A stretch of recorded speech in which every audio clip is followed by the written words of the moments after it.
কেউ যদি চায় কোনো ধরনের মেন্টরের কে সে নিবে না বা সে কমপ্লিটলি সেলফ লার্নিং এর মাধ্যমে যে রিসোর্সেস গুলো আছে, হয়তো ধরেন এই যে আপনি যে রিসোর্সেস এর লিঙ্ক গুলো দিয়ে দিবেন, এগুলো ফলো করেই যদি কেউ চায় তাহলে সে 100% তার স্কিলটাকে মানে মেন্টর থেকে যতটুকু বেনিফিট নিতে পারতো তার চেয়ে হয়তো বেটার করা সম্ভব, যদি কেউ কারোর ওই ইচ্ছা শক্তিটা থাকে। একজন মানুষ যে ধরেন একাডেমিক সিস্টেমের মাধ্যমে ভালো ইংলিশে শেখে নাই, তো সে এই মুহূর্তে শুরু করতে যাচ্ছে, ধরেন আপনার 90 ডেজেরই একটা চ্যালেঞ্জ নিয়ে শুরু করতে যাচ্ছে, তো সে কিভাবে আজকে থেকে শুরু করতে পারে। একদম আমরা এখানে অনেকগুলো টপিক নিয়ে আসছি, অনেকগুলো টপিক নিয়ে কথা বলেছি, যেমন সে কি ধরনের বই পড়তে পারে, গ্রামার বই, সেটা দিয়ে সে হয়তো বা শুরুটা করবে, তারপরে সে কিভাবে ডেইলি প্র্যাকটিস করবে, কোন কোন রিসোর্সেস গুলো ব্যবহার করবে। যে একজন হয়তো ফ্রিল্যান্সার হিসেবে যতটুকু ইংলিশ দরকার সেই ইংলিশটুকু কিভাবে ডেভেলপ করতে পারে, বা বিজনেস করতে গেলে যে বিজনেস কমিউনিকেশন দরকার হয় সেই পরিমাণ ইংলিশ শিখতে গেলে, সেই পরিমাণ ইংলিশ ডেভেলপ করতে গেলে, বা সে যদি কর্পোরেট জব করে সেইখানে যতটুকু ইংলিশ দরকার হয় সেইটুকু ইংলিশ ডেভেলপ করতে হলে 90 ডেজের যদি একটা চ্যালেঞ্জ নেয় তাহলে কিভাবে সে শুরু করতে পারে, এটার যদি ওভারঅল একটা আপনি সামারি দিতেন।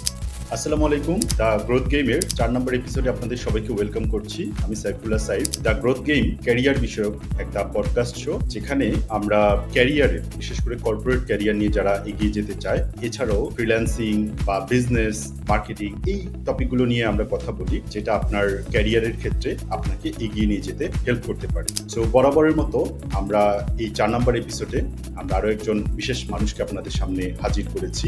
এই মানুষটার পরিচয় আমি একটু পরেই দিচ্ছি। উনি একজন এডুকেটর এবং অনেকদিন ধরেই বাংলাদেশে, বিশেষ করে ফ্রিল্যান্সিং ইন্ডাস্ট্রিতে স্টুডেন্টদেরকে যারা ফ্রিল্যান্সিং করতে যায় তাদের অনেক ধরনের প্রবলেম হয়, বিশেষ করে ইংলিশ কমিউনিকেশন, বা আমরা যেটাকে কমিউনিকেটিভ ইংলিশ বলি, এই কমিউনিকেটিভ ইংলিশে তারা অনেক ধরনের প্রবলেম ফেস করে। এই প্রবলেমগুলোর সলিউশন স্বরূপ উনি অনেকদিন ধরে কাজ করছেন।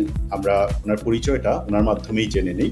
সো আমি ওয়েলকাম করছি হাজাজ ভাইকে। হাজাজ ভাই, আপনাকে দ্য গ্রোথ গেমের এই এপিসোডে পেয়ে আমি অনেক অনেক খুশি। আমার অডিয়েন্সরাও নিশ্চিতভাবে তারাও অনেক হ্যাপি হবে আপনার কাছ থেকে তারা এই বিশেষ কথাগুলো জেনে, আপনার পরামর্শগুলো পেয়ে। আসসালামু আলাইকুম ভাই, thank you for inviting me to your podcast. আর আমার পরিচয় হচ্ছে এটাই যে আমি দীর্ঘ বেশ কয়েক বছর ধরে আপনার এডুকেশনের সাথেই connected, specifically training students from different age groups and different backgrounds as well. মূলত ইংলিশ এবং কমিউনিকেটিভ ইংলিশ এগুলো নিয়ে মানে আমি এডুকেশনের সাথেই জড়িত আছি বেশ অনেক বছর ধরে। তো yes, I can be called an educator, I guess.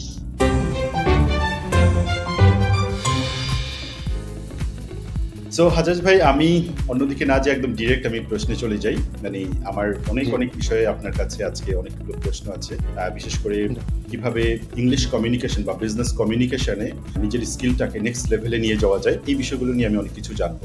So Hajaj ভাই, প্রথমেই আমার যে প্রশ্নটা সেটা হচ্ছে যে আমি লক্ষ্য করছি যে বাংলাদেশের অসংখ্য মানুষ তাদের ক্যারিয়ারে এগিয়ে যেতে পারছে না। এগিয়ে যাওয়ার পথে সবচেয়ে বড় বাধাটা হচ্ছে ইংলিশ কমিউনিকেশন। অনেক মানুষ আছে যারা খুব ভালো, যাদের স্কিল আছে এবং যাদের হয়তো বা পড়াশোনার লেভেলটাও খুব ভালো। কিছুদিন আগে ইনফ্যাক্ট আমরা দেখেছি যে এটা নিয়েও একটা সোশ্যাল মিডিয়াগুলোতে বিতর্ক তৈরি হয়েছে যে আমাদের দুজন উপদেষ্টা তারা পর্যন্ত অনার্স মাস্টার শেষ করে প্রপারলি ইংলিশে কমিউনিকেট করতে পারছে না বিদেশিদের সাথে।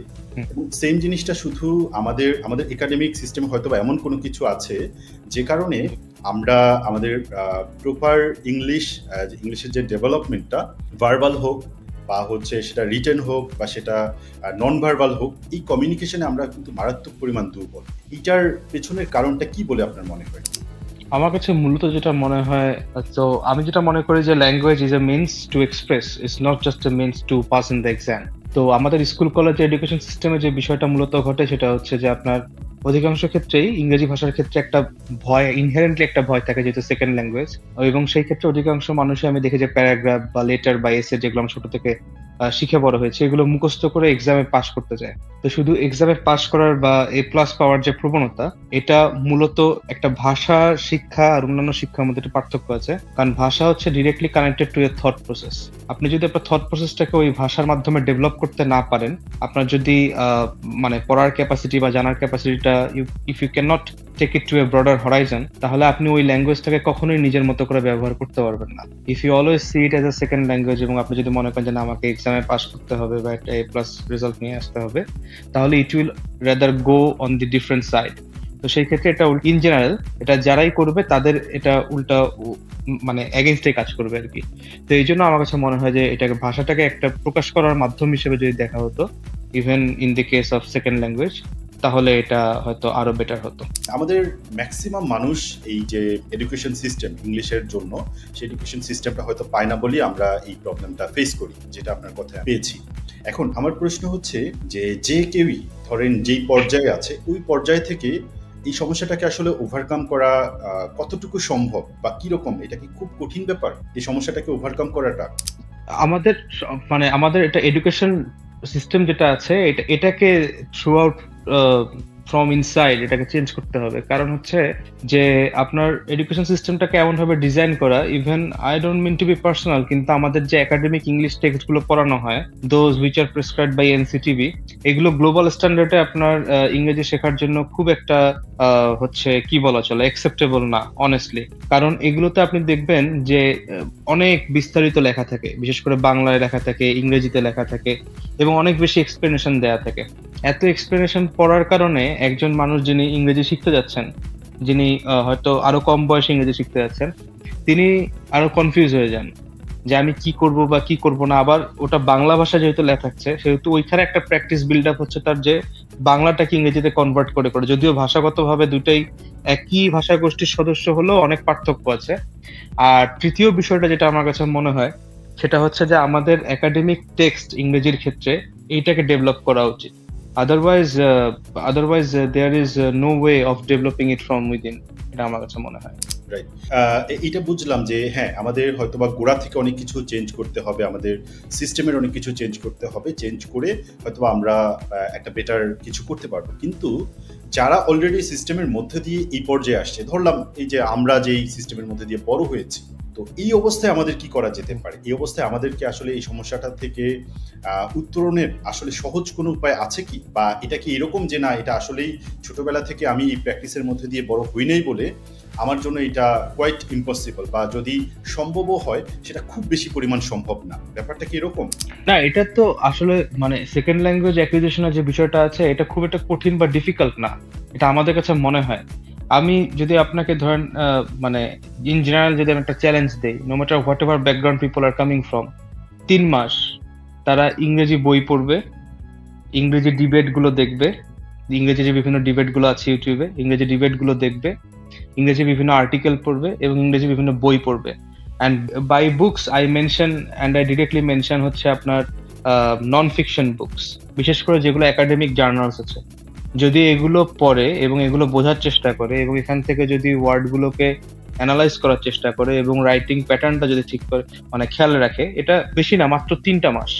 এবং আপনার ইউটিউবে যে ধরনের ডিবেট গুলো আছে, যেমন অক্সফোর্ড ইউনিভার্সিটির পোডিয়ামে যে ডিবেট গুলো হয়, বিবিসির যে ডিবেট গুলো আছে, বিভিন্ন যে একাডেমিক ডিবেটস গুলো আছে, এগুলো যদি কেউ জাস্ট 3টা মাস যদি খালি রেগুলার এগুলোকে ফলো আপ করে, after 3 months he is not gonna recognise his own, that I can say. কারণ মানে improving is just a matter of choice. এখন আমাদের হাতে রিসোর্সেস এত বেশি যে আলহামদুলিল্লাহ যখনই যে চাবে জাস্ট তাকে একটু সময় ইনভেস্ট করতে হবে, কিন্তু eventually he will get there, it is not that difficult. So খুব সুন্দর কিছু পরামর্শ পেয়েছি। হাজাজ ভাই, আমি আপনাকে রিকোয়েস্ট করব যে এই পডকাস্টে তো আসলে অত ডিটেল কিছু সম্ভব না, যে এটা কি সম্ভব কিনা যে আপনি যে সোর্সগুলোর কথা মেনশন করেছেন এই সোর্সের একটা যদি লিস্ট আমাদেরকে দিয়ে দেন, যে এই সোর্সগুলো যদি ঠিকঠাক মতো ফলো করে তাহলে হয়তোবা উইদিন 3 মান্থস যে কেউই তাদের ইংলিশের যে স্কিলটাকে, কমিউনিকেশন স্কিলটাকে নেক্সট লেভেলে নিয়ে যেতে পারে। এরকম কিছু কি আমরা এক্সপেক্ট করতে পারি আপনার কাছ থেকে? ডেফিনেটলি, ইনশাআল্লাহ ভাই, আমি দিয়ে দিব অবশ্যই। জি, তাহলে অবশ্যই আমি এই রিসোর্সগুলো আপনাদেরকে কমেন্ট সেকশনে, এই ভিডিওর কমেন্ট বা ডেসক্রিপশনে আমি দিয়ে রাখবো, সো সেখান থেকে আপনি এই রিসোর্সেসগুলো ফলো করতে পারেন। আচ্ছা হাজাজ ভাই, আমি আরেকটা ব্যাপার নিয়ে আমি হয়তো কনফিউজড এবং আপনি এটার হয়তো বেটার অ্যান্সার দিতে পারবেন। সেটা হচ্ছে যে এখানে ইংলিশ কমিউনিকেশন তো অনেকগুলো ধরন আছে, ভার্বাল কমিউনিকেশন, রিটেন কমিউনিকেশন। এই যে ভার্বাল এবং রিটেন কমিউনিকেশন দুটার জন্য কি কমপ্লিটলি ডিফারেন্ট প্রস্তুতি নেওয়া প্রয়োজন, নাকি এক প্রস্তুতিতেই আমি দুটাকে কভার করতে পারবো? না, মূলত বিষয়টা হচ্ছে যে আপনি দেখবেন যে বাংলা আমাদের মাতৃভাষা, কিন্তু তারপর কিন্তু আপনি দেখবেন যে বাংলায় যে সবাই খুব ভালো লিখতে পারে বা ক্রিয়েটিভ রাইটিং এ যেতে পারে, এটা কিন্তু না। রাইট। মূল বিষয়টা হচ্ছে যে একজন মানুষ নিজেকে কিভাবে তৈরি করছে। কম্পোজিট এডুকেশন ফ্যাক্টর বলে একটা কথা আছে যে আপনার যেই মানুষ অবশ্যই ১০টা বই পড়বে আর যেই মানুষ একটা বই পড়বে দুজনের মধ্যে পার্থক্য থাকবে। আমার এক বন্ধু একবার আমাকে বলেছিল যে ১ লাইন লিখতে গেলে ১০ লাইন পড়তে হয়। এই কথাটা সত্য।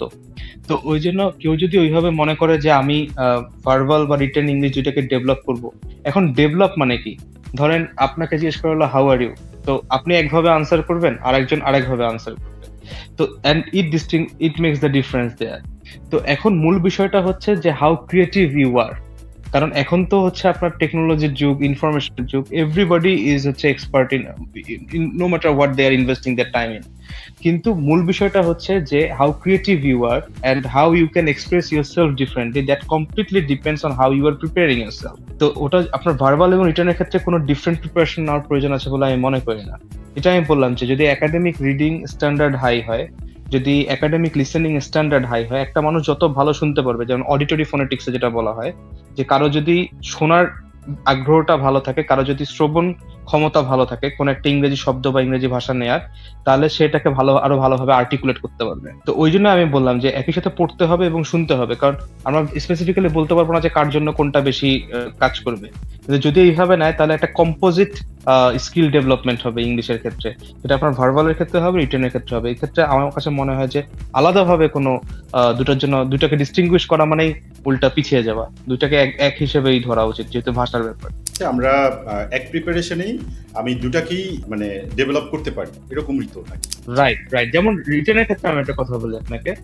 আপনি প্রতিদিন রাতে যদি ধরেন একটা টপিক সিলেক্ট করেন, পরে যদি আপনি মনে করেন যে না আমি শুধু ১০ লাইন লিখবো, আপনি মানে প্রথম যেদিন লেখা শুরু করবেন তারপরের থেকে ৩ মাস পরে যেদিন আপনি ধরেন দিনের একটা কোর্স নিলেন, অন দ্য 90th ডে, ৯০ দিনের দিন আপনি আপনার লেখা নিজেই চিনতে পারবেন না, আপনার প্রথম দিনের লেখাটার সাথে মিলারে দেখবেন চিনতে পারতেছেন না। তো this is how things improve, যে আপনি প্রতিদিন ১০ লাইন করেই লেখেন, কিন্তু অ্যাটলিস্ট ডু সামথিং, তখন আপনি দেখবেন যে ইভেনচুয়ালি ওটা ইমপ্রুভ করবে। আচ্ছা, আমি যেটা বুঝলাম সেটা হচ্ছে যে যদি কেউ ভালো ইংলিশে লিখতে হয় তাহলে তাকে পড়ার পাশাপাশি বা শোনার পাশাপাশি নিয়মিত লেখার প্র্যাকটিসটা করতে হবে, রাইট? হ্যাঁ, আমি তো বললাম যে আপনার মানে অনেক বেশি লিখতে হবে এরকম না, কিন্তু এটা হচ্ছে how they want to develop themselves. যদি তাদের মানে এরকম অ্যাসপিরেশন না থাকে যে no I don't want to be a great writer in English, অথবা আমি ইংলিশে আমরা লিখি কেন, আপনার লেখার ক্ষেত্রে সবচেয়ে বড় বিষয়টা হচ্ছে যে ভাই অনেক কথা বলতে গেলে বা অনেক কিছু পড়লে ওইভাবে ব্রেন এক্সারসাইজ করে না, বা আমরা ব্রেন স্টর্মিং যে বিষয়টা বলা হয় ওটা কিন্তু লেখার ক্ষেত্রে অনেক সহজ হয়ে যায়। যেমন আপনিও যখন আপনার একটা প্রজেক্ট বা কোনো কিছু নিয়ে কাজ করেন, আপনি কিন্তু অবশ্যই এটা মানে আপনার হাতে ফোন আছে, তারপরে কিন্তু আপনি খাতা কলম নিয়ে বসেন, লেখেন, because this is how your brain is forced to work. এইভাবে আপনি হ্যাবিচুয়েটেড আপনার ব্রেন এইভাবে কাজ করার জন্য। তো সেই ক্ষেত্রে মানে how much developed you want to be in this particular skill set, এবং সবাই একভাবে চিন্তা করবে তা না। তো আমি যদি মনে করি যে আমি আগামী ৩ মাস সময় দিব ইংরেজি স্কিলটাকে ডেভেলপ করার জন্য, কারণ এটার জন্য আমি পিছিয়ে যাচ্ছি, এবং এটাকে আমি ফ্রম উইদিন একদম ভিতর থেকে শিখে একদম মানে যতটা সম্ভব 70 to 80% স্কিল ডেভেলপ করবো, সেই ক্ষেত্রে আমাকে অবশ্যই এই মেথড গুলো ফলো করতে হবে। But if my aspiration is only to develop it for 30 to 50%, then things might be different. So ভাই আরেকটা ব্যাপার যে ঠিক আছে আমরা বুঝলাম যে হয়তোবা কেউ রিটেন ভার্সনে যদি ডেভেলপ করতে চায় সে ওই প্রপার প্র্যাকটিসটা নিজের মতো করে করলো, কিন্তু এখানে যখন স্পিকিং এ খুব ভালো একটা জায়গায় নিয়ে যেতে চায় তার জন্য কিন্তু ওইখানেও তো আমাদের একটা প্রপার প্র্যাকটিসের প্রয়োজন, নিয়মিত কথা বলা। আমাদের দেশের যে সবচেয়ে বড় যে সমস্যাটা সেটা হচ্ছে আমরা হয়তোবা ওই এনভায়রনমেন্টটা ছোটবেলা থেকে পাই না বলেই আমাদের যেটা মনে হয় যে আমাদের ডেভেলপমেন্টটা সেভাবে হয় না। তো আপনার ক্ষেত্রে এটার কি মনে হয় যে কিভাবে এই জায়গাটাতে ইমপ্রুভ করা যেতে পারে, যেহেতু আমাদের ওই এনভায়রনমেন্টটা নাই? না, আমাদের মূল প্রবলেমটা হচ্ছে যে আমরা যে সোসাইটির সাথে you are a part of the society, but when in terms of development we have to be alone. কারণ আপনি কালেকটিভ ডেভেলপমেন্ট অনেক ক্ষেত্রে সাকসেসফুল হয় না, যার কারণে স্কুলিং সিস্টেম এবং কলেজ সিস্টেম যে অনেক ভালো রেজাল্ট নিয়ে আসতে পারে ইট ইজ নট সো এভিডেন্ট। তো এই ক্ষেত্রে আপনার যদি কেউ নিজের ইংলিশ স্পিকিং অ্যাবিলিটি ডেভেলপ করতে চায় তাকে সবার প্রথমে ইংলিশ শুনতে হবে। এই জন্য আমি প্রথমে বলেছিলাম যে ডিবেটের কথা বা একাডেমিক যে লেকচার গুলো হয়, আপনি স্ট্যানফোর্ড ইউনিভার্সিটি, এমআইটি এবং হার্ভার্ড এই ইউনিভার্সিটি গুলোর অফিসিয়াল ইউটিউব পেজ আছে, এবং সেইখানে গেলে আপনি দেখবেন যে তাদের লাইভ লেকচার রেকর্ডিং, সেই সমস্ত টিচাররা ওই সমস্ত বিষয়ের উপরে কথা বলছে। তো যখন মানে এখন জানার বিষয়টা অনেক সহজ হয়ে গেছে আগের তুলনায়। তো তো এই জন্য তারা যদি এটাকে শোনে, এটাকেই বলা হয় অডিটরি ফোনেটিক্স, যে যত ভালো যে শুনতে পারবে সে তত ভালো বলতে পারবে, সে তত ভালো লিখতে পারবে, তার মানে থট প্রসেসটা আরো বেটার হবে, তার হচ্ছে থিঙ্কিং প্রসেসটা আরো ডেভেলপ করবে। তো এবং যখনই সেটা ডেভেলপ করবে, যখনই তার হচ্ছে মাইন্ড এবং টাং কানেকশন একসাথে হবে, অ্যালাইন্ড হবে, তখনই তার কথা বলা, যে কোনো ভাষাই হোক, তার কথা বলার স্টাইলটা আরো ভালো লাগবে, মানুষের কাছে শ্রুতিমধুর হবে। তো এই ক্ষেত্রে আমি মনে করি যে তাকে প্রথমত শুনতে হবে, ইংরেজি ডিবেট বা ইংরেজি লেকচার যেগুলো আছে এগুলো শুনতে হবে, 10 মিনিট হোক, আধা ঘন্টা হোক, প্রতিদিন অবশ্যই শুনতে হবে। আর দ্বিতীয়ত হচ্ছে তাকে একা অ্যাটলিস্ট 5 থেকে 10 মিনিট হলে প্রতিদিন একা কথা বলার প্র্যাকটিস করতে হবে। সে যেটাই চিন্তা করছে সেটাই সে ইংলিশে নিজে নিজেই কথা বলুক, প্র্যাকটিস করুক। কারণ নিজে নিজে কথা বললে যেটা হয়, নিজের সেলফ কনফিডেন্সও ডেভেলপ করে এবং হচ্ছে আপনার একই সাথে লিঙ্গুইস্টিক স্কিলটাও ডেভেলপ করে। ওকে, সো হাজাজ ভাই, আমি হচ্ছে আমার আরো একটা অবজারভেশন আছে, সেটা হচ্ছে আমি দেখেছি যে অনেক মানুষ বিশেষ করে ফ্রিল্যান্সিং করে তাদের ইংলিশের রিটেন স্কিলে কিন্তু খুবই দুর্বল, হ্যাঁ, খুব ভালো করে লিখতে পারে না, বাট ওরা হয়তো বা সামহাও অনেকদিন ধরে ফ্রিল্যান্সিং করতে করতে বা হচ্ছে ক্লায়েন্টের সাথে কমিউনিকেশনের মাধ্যমে ওরা ওদের কথার মধ্যে খুব ভালো ফ্লুয়েন্সি তৈরি হয়ে যায়, হয়তো ভুলভাল বলে কিন্তু শুনতে কিন্তু ভুল মনে হয় না। এই ব্যাপারটা নিয়ে আপনি কি বলবেন? যেমন আমি আপনাকে এখানে একটা ভালো এক্সাম্পল দিই, আপনি একটু সুন্দর কথা বলছেন। আপনি যদি আগ্রার তাজমহল দেখতে যান, তো ওইখানে দেখবেন যে এমন অনেক ছোট ছোট ছেলেরা আছে 12-13 বছরের, যারা একই সাথে 5 থেকে 6টা ভাষা পারে এবং ফ্লুয়েন্টলি পারে। ইংরেজি পারে, ফ্রেঞ্চ পারে, স্প্যানিশ পারে, ইতালিয়ান পারে, লিখতে পারে না একটাও, কিন্তু একদম ফ্লুয়েন্টলি বলছে। এটাই হলো অডিটরি ফোনেটিক্স, কারণ সে শুনে শুনে শিখে গেছে জিনিসটা। আর ফ্রিল্যান্সিং এর ক্ষেত্রে যে বিষয়টা আছে সেটা হচ্ছে যে ভাই, লিখার যে ব্যাপারটা সেটা হলো যে আপনার it completely depends on your practice. যদি কারো রিডিং হরাইজন বেশি থাকে, আমি একটু আগে বললাম যে জীবনে 10টা বই পড়েছে আর যে জীবনে একটা বই পড়েছে, দুজনের থট প্রসেসের মধ্যে অনেক পার্থক্য থাকবে, দুজনের লেখার মধ্যে অনেক পার্থক্য থাকবে। তো এই জন্য যারা ফ্রিল্যান্সিং আছে তারা যেহেতু মানে আপনি যেটা বলছেন যে ফ্লুয়েন্টলি বলতে পারছে বা করতে পারছে, কিন্তু এখন মূল সমস্যাটা কোন জায়গায়? মূল সমস্যাটা হচ্ছে ভাই, আপনার ঘরেও ল্যাপটপ আছে, ইন্টারনেট আছে, আমার ঘরেও আছে, এবং ধরা যায় যে পৃথিবীর যে সিভিলাইজেশনের মধ্যে এখন আমরা আছি, অ্যাটলিস্ট মোর দেন 60% টু 70% মানুষ কিন্তু এই টেকনোলজির আওতাধীন, কম করেও যদি বলি। তো অর্থাৎ everybody is getting the same sources two develop themselves, কিন্তু সবাই একভাবে ডেভেলপ করছে না। এইখানে আপনি এক্সেপশনালিটিস কি আনতেছেন, এক্সেপশনালিটি কি করছেন, দ্যাট মেক্স দ্য ডিফারেন্সিয়েশন। এটা আপনাকে অন্যদের থেকে আলাদা করে দেয়। কারণ আপনার হাতে যে রিসোর্সেস আছে, যে টুলস আছে, আমার হাতেও আছে, কিন্তু কে কোনভাবে ইউটিলাইজ করছে, that is important. Now if a freelancer is very fluent in speaking in English, then he must concentrate on the fact that he is participating in a competitive market. সেখানে নিজেকে কিভাবে সে আউটস্ট্যান্ডিংলি প্রেজেন্ট করতে পারবে, এইটার জন্য of course এটা কিন্তু খুব হার্ড বিষয়টা। আপনি পার ডে যদি 1 ঘন্টা আপনার ইংলিশ স্কিলের পিছনে time then, only 1 hour, after 3 months you will be surprised to see your own development. That is how it works. আমরা অনেকেই অলসতার কারণে প্রপার একটা সিস্টেমের মধ্যে দিয়ে যে ইংলিশ চর্চা করে তারপরে এটাকে ডেভেলপ করা, এই ক্ষেত্রে হয়তো 1-2 দিন শুরু করে করার পর পরবর্তীতে কোনো একটা পর্যায়ে যে আর ওই প্র্যাকটিসটা আমাদের করা হয় না, এবং দিন শেষে আমরা হয়তো বা স্বপ্নই দেখি যে একদিন এই জিনিসটা করব বা 2 মাসের মধ্যে আমি এই অ্যাকমপ্লিশটা করবো, কিন্তু এটা করা হয় না। তো সেক্ষেত্রে হয়তো বা এক্ষেত্রে আমার কাছে যেটা মনে হয় যে একজন প্রপার মেন্টর থাকলে এটাকে একটা সিস্টেমের মধ্যে দিয়ে নিয়ে আসা যায়। আপনার এই ক্ষেত্রে আপনার কি মতামত? এটা তো কমপ্লিটলি ভাই ইন্টারপার্সোনাল মানে ব্যাপার, এটা কমপ্লিটলি পার্সোনালিটির ব্যাপার। এখন মূল বিষয়টা হচ্ছে কি যে the world is moving fast, it is moving very fast, এবং it is becoming more competitive day by day. তো এইখানে আপনি ধরেন, আপনি যাকে মেন্টর হিসেবে হায়ার করবেন, সেও আপনাকে কতটুকু শ্রম দিবে বা কতটুকু আপনাকে আপন করে শিখাবে, আপনাকে তার উপর ডিপেন্ডেন্ট থাকতে হবে, কতটুকু আপনাকে সাপোর্ট দিবে, রাইট? তো আপনাকে তার উপর ডিপেন্ডেন্ট থাকতে হবে। But as I am saying is that you have got all the resources, you are already paying for your internet bills, you are already paying your electricity bills for using the laptop or the cell phone that you have in your hands. তো সেই ক্ষেত্রে why you are not using it to develop yourself at least for an hour? তো যদি আপনি যেমন আমি আপনাকে বললাম যে স্ট্যানফোর্ড ইউনিভার্সিটি বা হার্ভার্ড ইউনিভার্সিটির মতো ইউনিভার্সিটিগুলোর অফিসিয়াল ইউটিউব পেজ আছে, এবং সেখানে তারা বিভিন্ন টপিকের উপর, সাবজেক্টের উপর লেকচার দেয়। অর্থাৎ আপনি হার্ভার্ড বা স্ট্যানফোর্ডের ওয়ার্ল্ড ক্লাস এডুকেশনের বিভিন্ন বিষয় জানতে পারবেন শুধুমাত্র ইউটিউবের থেকেই, এবং you don't have to pay for it, ঠিক আছে? তো everything is coming in your doors, coming to your doors, why you are not accepting it? তো এই জন্য আমি এখন মনে করি যে মেন্টরিং কালচারটা যেটা আছে, আমি জানি অনেকেই আমার সাথে ডিসএগ্রি করবে, কিন্তু মেন্টরিং কালচারটা এখন অলরেডি অবসোলেট এবং আউটডেটেড হয়ে যাচ্ছে আস্তে আস্তে। কারণ ইন্টারনেট এমন ভাবে মানে ইমার্জ করেছে, এবং হচ্ছে আপনার ইভেন রুরাল এরিয়াগুলোতেও ইমার্জ করেছে বাংলাদেশের, যে যদি কোনো ছেলে বা মেয়ে ইন্টারনেট থেকেও শিখতে চায়, তাহলে তারা মানে আরো ভালো, আরো হাইয়েস্ট স্ট্যান্ডার্ড নিয়ে তারা শিখতে পারবে, এবং তারা একটা কম্পিটিটিভ ফিল্ড পাবে, যেখানে তারা বুঝতে পারবে যে হ্যাঁ, আমেরিকায় বা ইউকেতে বা অস্ট্রেলিয়ায় এরকম একটা দেশের মধ্যে কি ধরনের বিষয় নিয়ে কথা হচ্ছে, কি ধরনের কথাগুলো হচ্ছে। ওয়ারেস আমি যখন একটা মেন্টর নিয়ে আসবো, তো অবশ্যই সেই মেন্টর ধরেন depending on his age and the time that he has spent teaching, সে আমাকে কতটুকু ওখানে ইউটিলাইজ করতে পারবে বা কতটুকু শেখাতে পারবে, এটার জন্য আমার তার উপর ডিপেন্ডেন্ট থাকতে হবে। বাট ইট ইজ বেটার যে এখন যদি কেউ ইন্টারনেট থেকে সরাসরি নিজে শেখার চেষ্টা করে বা এখানে যদি টাইমটাকে দেয়, তাহলে তার জন্য এই ক্ষেত্রেও ভালো হবে যে তার নিজের কনফিডেন্স বিল্ড আপ করবে, তার স্ট্র্যাটেজি বিল্ড আপ করবে, এবং সে অনেক কিছু শিখবে যেটা একজন মেন্টর হয়তো তাকে সাজায় দিলে সেই জিনিসগুলো শিখবে না। সে ওখানে খালি বুঝতে পারবে, because a mentor only shows that what he needs to see. আমি শুধু তাকে এটা বলতে পারবো যে দেখো, পার্টস অফ স্পিচের এই রুল গুলো পড়ে যাও, ঠিক আছে? কিন্তু যখন সে নিজে স্ট্র্যাটেজিক্যালি এগুলোকে ডেভেলপ করবে, যখন সে নিজে এক্সপ্লোর করবে, তখন তার থিঙ্কিং হরাইজনটা অনেক বড় হবে।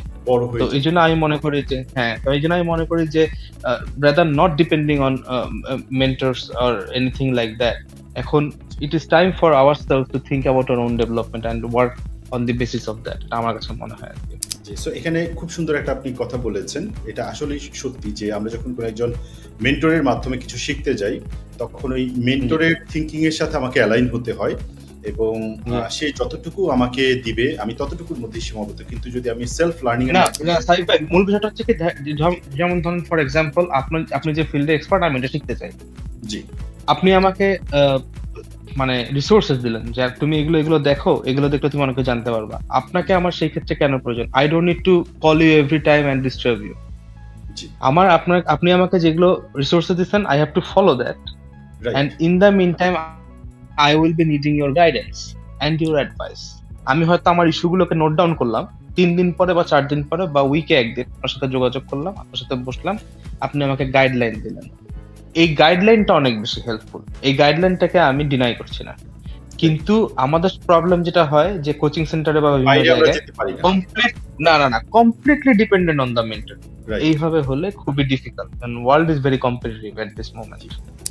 তার মানে আমি যদি এটা সামারি করি, যে কেউ যদি চায় যে কোনো ধরনের মেন্টরকে সে নিবে না, বা সে কমপ্লিটলি সেলফ লার্নিং এর মাধ্যমে যে রিসোর্সেস গুলো আছে, হয়তো ধরেন যে আপনি যে রিসোর্সেস এর লিঙ্ক গুলো দিয়ে দিবেন, এগুলো ফলো করেই যদি কেউ চায়, তাহলে সে 100% তার স্কিলটাকে মানে মেন্টর থেকে যতটুকু বেনিফিট নিতে পারতো তার চেয়ে হয়তো বেটার করা সম্ভব, যদি কেউ কারোর ওই ইচ্ছা শক্তিটা থাকে। রাইট? আজাদ ভাই, আমি হচ্ছে নেক্সট যদি আরো একটা ব্যাপার নিয়ে আমি আমার কাছে যেটা মনে হয়, আমাদের সিস্টেমটা এরকম যে আমরা ছোটবেলা থেকে যে বড় হয়েছে, আমাদের সিস্টেমটা হচ্ছে আমরা কিন্তু গ্রামার পড়ে, গ্রামার শিখে আমরা বাংলা চর্চা করে বাংলা ভাষাটা শিখি নাই। আমরা আমাদের পরিবেশ থেকে শিখেছি, আশেপাশের মানুষের কাছ থেকে শিখেছি, মানে যেটা আপনি বললেন এই যে শুনে শুনে বা দেখে, এই শেখার মাধ্যমে যখন এই শিক্ষাটা হয়েছে, ওই শিক্ষাটা আমাদেরকে কিন্তু ন্যাচারাল ভাবে আমাদের একটা পুরোপুরি ল্যাঙ্গুয়েজ শিখতে আমাদেরকে হেল্প করেছে, এবং আমাদের থট প্রসেসটাও কিন্তু ওইভাবে তৈরি হয়েছে। কিন্তু আমরা যখন হচ্ছে ইংলিশটা শিখতে যাই, সর্বপ্রথম আমাদেরকে অনেক বড় বড় ভারী ভারী বই দেওয়া হয় যে এই গ্রামারগুলো পড়ো, এইভাবে পড়ো, এইভাবে হবে। এইটা করে করে শেখার কারণে আমাদেরকে মনে হয়, আমার কাছে যেটা মনে হয় যে আমাদের মানে আমরা হয়তো অনেক কিছু বলতে গেলে সুন্দর করে বলতে পারতাম, কিন্তু যখন ওই যে গ্রামারের কথা চিন্তা করে বলতে যাই, তখন হয়তো বা ওই জিনিসটা আর হয়ে ওঠে না। আপনার কাছে কি মনে হয় যে কোনটা বেশি জরুরি, কথা বলা বা শোনা, এটা বেশি জরুরি, নাকি আগে গ্রামার ফলো করে এসে তারপরে আমি সামনের দিকে এগোনো, কোনটা বেশি ইফেক্টিভ বলে আপনার মনে হয়? আমি পার্সোনালি যেটা ফলো করে, আপনি যেটা বললেন যে গ্রামারের বইগুলো অনেক বড় বড় হয়, এবং আমি একটু আগে বললাম যে এখানে আসলে I don't mean to be rude, কিন্তু অনেক বেশি বাড়তি কথা লেখা থাকে, বিশেষ করে বাংলায় অনেক ওভার এক্সপ্লেনেশন থাকে, যেখানে কয়েকটা রুলস এবং হচ্ছে আপনার it is all about formula. ওই ফর্মুলাগুলো শিখলেই আপনি গ্রামারটা বুঝে যাবেন। এই ক্ষেত্রে দুটো খুবই ভালো বই আছে, একটা হচ্ছে রেমান মার্ফি সেকেন্ড এডিশন, আর একটা হচ্ছে রেমান মার্ফি থার্ড এডিশন। এই দুটাই আসে হচ্ছে আপনার সেলফ প্র্যাকটিসিং বুক হিসেবেও আসে, এবং কেউ নিজে এখান থেকে গ্রামার শিখে নিজে প্র্যাকটিস করে আবার নিজেকে রিভিউ করতে পারবেন। এই দুটো বই আমি সবসময় রিকমেন্ড করি। আর গ্রামারের ক্ষেত্রে হচ্ছে আপনার সবকিছু একদম ঢালাও অনেক কিছু শিখতে হবে এরকম না। ৮ থেকে ৯টা বিষয় আছে। এই ৮ থেকে ৯টা বিষয় যদি কেউ ভালোভাবে শিখে তাহলে তার কমিউনিকেটিভ ইংলিশের জন্য মোর দেন এনাফ। এখন নাও জায়গাগুলোকে মেনশন করে দেন যে ৮-১০টা টপিক আছে, এই টপিকগুলো দিয়েই কিন্তু সম্ভব ভালোভাবে লেখা বা বলতে পারা। সেই জিনিসগুলো যদি একটু ভাই মেনশন করে দিতেন। যেমন for example first of all যেটা সেটা হলো টেন্স। টেন্সটা ভালোভাবে অবশ্যই বুঝতে হবে। টেন্সের পরে কারণ টেন্স যদি কেউ ঠিকমতো না বুঝে তাহলে তার জন্য সেন্টেন্স ফরমেশনটাই অনেক কঠিন হয়ে যাবে। সেকেন্ডে আসে হচ্ছে সেন্টেন্স ফরমেশন। থার্ডে আসে হচ্ছে আপনার মডেল অক্সিলারিজ। যেগুলো মডেল অক্সিলারিজ গুলো কেন ইম্পর্টেন্ট? মডেল অক্সিলারিজ হচ্ছে আপনার ল্যাঙ্গুয়েজটাকে ফর্মাল বানায়। যেমন আমি আপনাকে এখন বলতে পারি যে I want to go there, আবার আমি আপনাকে এটা বলতে পারি যে I would like to go there. So there is a difference. আমি আপনাকে বলতে পারি যে bring me a glass of water, আবার আমি আপনাকে এটা বলতে পারি could you please bring me a glass of water. So এই যে আমি using the models and it is changing the whole expression of the sentence. So এই মডেল অক্সিলারি। তারপরে হচ্ছে আপনার পার্টস অফ স্পিচের কিছু বেসিক, যেমন হচ্ছে নাউন এটা জানতে হবে, ভার্ব এটা জানতে হবে, অ্যাডভার্ব, অ্যাডজেক্টিভ। এই কয়টা আমার কাছে মনে হয় খুবই গুরুত্বপূর্ণ। এবং এর বাইরে হচ্ছে আপনার ভয়েসের ক্ষেত্রে হচ্ছে আপনার প্যাসিভ ভয়েস। অ্যাক্টিভ তো ঠিক আছে, অ্যাক্টিভ তো সেন্টেন্স ফরমেশনে জানবে। প্যাসিভ কেন ইম্পর্টেন্ট? আপনি দেখবেন যে বিভিন্ন অফিসিয়াল ল্যাঙ্গুয়েজে কিন্তু প্যাসিভ ভয়েস ইউজ করা হয়। দ্য অফিস উইল বি হচ্ছে কি যেন বলে না, যে দ্য অফিস বলে না, you will be held responsible for any inconvenience. So they are not directly charging you. That is the politics of language. George Orwell এর একটা বই আছে এটার উপর, the politics of language, খুবই সুন্দর বই। তো ওইখানে সে দেখেছে যে active voice how important part it place. যেমন হচ্ছে, যেমন আমি আপনাকে বললাম যে I will see you around, এটা না বললে আমি আপনার দিকে তাকায় বললাম যে you will just be seen. তো অর্থাৎ I am not engaging myself into that, but I'm directly expressing myself very clearly to you. I'm very vocal about what I want to tell you. So that is what is used in official languages. তো যেমন ভয়েসের ক্ষেত্রে active voice, এগুলো শিখলে কেউ বুঝতে পারবে যে how diplomatic they can be through languages. এটা হলো প্রথম কথা। আর দ্বিতীয় কথাটা হচ্ছে যে আপনার যখন থ্রু আউট দিস লার্নিং যদি সে ইন দ্য মিন টাইম এগুলোকে প্র্যাকটিস করে, এগুলোকে ইউজ করে, বা যেটা আমি বললাম যে যদি সে নিজে একা একা কথা বলার ক্ষেত্রে বা লেখার ক্ষেত্রে এগুলোকে ইউজ করে, তাহলে it will change his whole perspective of understanding the second language.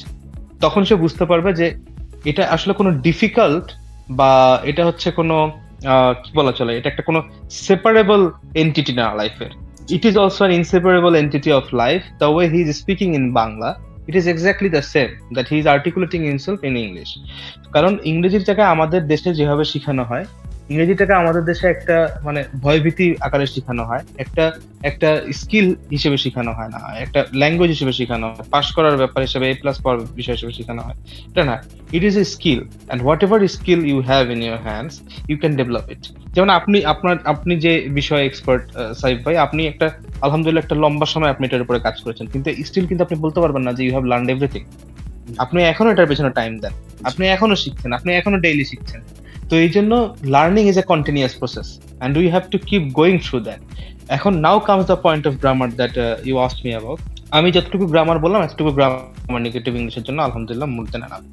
কিন্তু now if you want to be an academic researcher, if you want to pursue your career in academics, if you want to, for example, do your PhD, or if you want to get published in academic journals, if you want to publish a book, then things are different.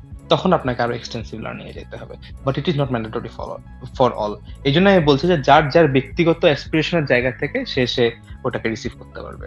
Hajjaj ভাই, ওকে, আমি মোটামুটি যদি পুরো জিনিসটাকে summary করি, আমি এই কথাগুলোকে আপনার মাধ্যমে যদি সামারিটা করতে যাই, আপনি একটু এই যে আমরা এতক্ষণ ধরে কথাবার্তা বললাম, এটাকে একটা পুরো কনভারসেশনটাকে একটা সামারি আকারে যদি আপনি একটু বলে দিতেন যে ওভারঅল একজন মানুষ যে ধরেন একাডেমিক সিস্টেমের মাধ্যমে ভালো ইংলিশে শেখে নাই, সো সে এই মুহূর্তে শুরু করতে যাচ্ছে, ধরেন আপনার 90 ডেজেরই একটা চ্যালেঞ্জ নিয়ে শুরু করতে যাচ্ছে, সো সে কিভাবে আজকে থেকে শুরু করতে পারে? একদম আমরা এখানে অনেকগুলো টপিক নিয়ে আসছি, অনেকগুলো টপিক নিয়ে কথা বলেছি, যেমন সে কি ধরনের বই পড়তে পারে, গ্রামার বই, সেটা দিয়ে সে হয়তো বা শুরুটা করবে, তারপরে সে কিভাবে ডেইলি প্র্যাকটিস করবে, কোন কোন রিসোর্সেস গুলো ব্যবহার করবে, করে আমরা কিন্তু এখানে ওই যে যেমন আপনি যেটা বললেন যে পিএইচডি বা একাডেমিক ইংলিশ, হ্যাঁ, সেগুলো না, যে একজন হয়তো ফ্রিল্যান্সার হিসেবে যতটুকু ইংলিশ দরকার সেই ইংলিশটুকু কিভাবে ডেভেলপ করতে পারে, বা বিজনেস করতে গেলে যে বিজনেস কমিউনিকেশন দরকার হয়, সেই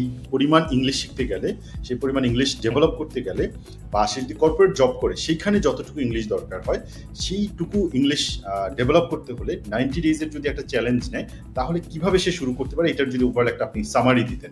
just to be very swift with my summary, প্রথমত সে একটা দুটো গ্রামার বই কিনতে পারে, একটা হলো Raymond Murphy second edition, Raymond Murphy third edition. সে সেলফ প্র্যাকটিসিং বুক হিসেবে প্র্যাকটিস করবে। সেকেন্ডলি সে ইউটিউবে যাবে, সার্চ করবে। সো এই দুইটা যে বইয়ের নাম বলেন, এই দুইটা বই হচ্ছে তার গ্রামার শেখার জন্য, রাইট? গ্রামার শেখার জন্য, রাইট। সে সর্বপ্রথম তাহলে শুরু করলো গ্রামার শেখা। আমি বলছি যে সর্বপ্রথম সে দুটো বই কিনলো, কিনে সে গ্রামারটা সেলফ প্র্যাকটিসিং এর মাধ্যমে শুরু করলো। Now yes, now engaging to YouTube as well. জি, একই সাথে সাইমultaneously ইউটিউবের মধ্যে যে সে সার্চ করবে ডিবেটস, টেডেক্স এর যে লেকচার গুলো দেওয়া হয় সেগুলো, এবং হচ্ছে আপনার বিভিন্ন ধরনের ইন্ডিভিজুয়াল, মানে আমি বলছি না যে কোনো পার্টিকুলার ইংলিশ কোর্স বা এটসেট্রা এগুলো ফলো করতে, পার্টিকুলার যে বিষয়ের উপর যে লেকচার দিচ্ছে, যেমন বিভিন্ন ইউনিভার্সিটির পেজের কথা আমি বললাম, ইউটিউব চ্যানেলগুলোর কথা বললাম যে সেগুলোতে থাকে। তো এইভাবে সে প্রতিদিন ধরেন 1 ঘন্টা, আমি ধরলাম 1 ঘন্টা, 1 ঘন্টার মধ্যে সে 20 মিনিট গ্রামার, 10 মিনিট সে লেকচার শুনলো, 5 থেকে 10 মিনিট সে নিজে বলে প্র্যাকটিস করলো। এইভাবে যদি সে 1 ঘন্টার মধ্যে একটা টাইমিং করে প্রত্যেক দিন for the 3 months, for 90 days, তাহলে দেখবেন যে eventually there is no other way but for himself to have his skill develop in this certain language. সেটা যে ল্যাঙ্গুয়েজই হোক, এটা ইংরেজি হোক, পার্সিয়ান হোক, or any language that it can be. ভাই, মোটামুটি আমি আমার যে প্রশ্নগুলো আপনার কাছে ছিল, প্রশ্নগুলো অ্যান্সার পেয়ে গেছি। আমি আপনার আর বেশি সময় নেব না, আজকের মতো সেশনটা আমরা এখানেই শেষ করছি। এখন আপনি যদি বিশেষ কিছু আর আপনার বলার থাকে তাহলে বলতে পারেন। আর অবশ্যই আমরা হাজ্জাজ ভাইকে, যারা এই ভিডিওটা দেখবে তাদের হয়তো অনেক ধরনের প্রশ্ন থাকতে পারে, আপনাদের যদি কোনো প্রশ্ন থাকে সেই প্রশ্নগুলো আপনারা কমেন্টে করবেন। আমরা এই প্রশ্নগুলোর অ্যান্সারের জন্য যদি প্রয়োজন হয় হাজ্জাজ ভাইকে আবারও আমাদের এই পডকাস্টে নিয়ে আসা, আমি আশা করি হাজ্জাজ ভাই আমাদের গেস্ট হিসেবে আবারও আসবেন, এবং প্রয়োজনে আমরা হাজ্জাজ ভাইকে জোর করে নিয়ে আসবো।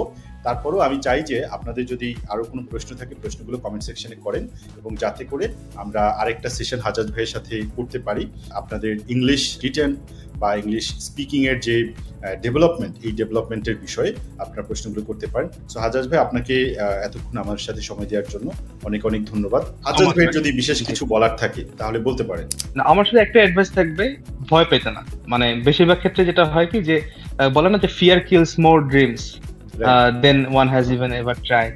তো ভয় পেতে না। If it challenges you, jump into it, try to learn as much as possible about it, and then you will see that you are more tough than the things that have challenged you. তো এই জন্য আমার খালি একটাই কথা থাকবে যে ভয় পেতে না। আর অবশ্যই সাইব ভাই, thank you, it's an honour যে আপনার পডকাস্টে আপনি কল করছেন। আলহামদুলিল্লাহ, it's an honour for me. বসে থ্যাংক ইউ সো মাচ ভাই। Thank you all for listening to me. Best of luck, best wishes. Hope Allah makes you successful in whatever you want to achieve in your life. Thank you. Assalamu alaikum. So এতক্ষণ আমাদের podcast শোনার জন্য সবাই অসংখ্য ধন্যবাদ জানাচ্ছি। পরের পর্বে আপনি কোন টপিকে পরের পডকাস্টটা দেখতে চান আপনারা অবশ্যই কমেন্ট করেন, আমরা সেই বিষয়ে একজন ইন্ডাস্ট্রি এক্সপার্ট মানুষকে নিয়ে আসবো। সো পরবর্তী পডকাস্ট দেখার জন্য আপনাদের সবাইকে আবারও আমি ওয়েলকাম করছি, এবং আমি আজকের মতো এখানেই শেষ করছি। সবাই ভালো থাকবেন, সুস্থ থাকবেন। আল্লাহ হাফিজ। আসসালামু আলাইকুম।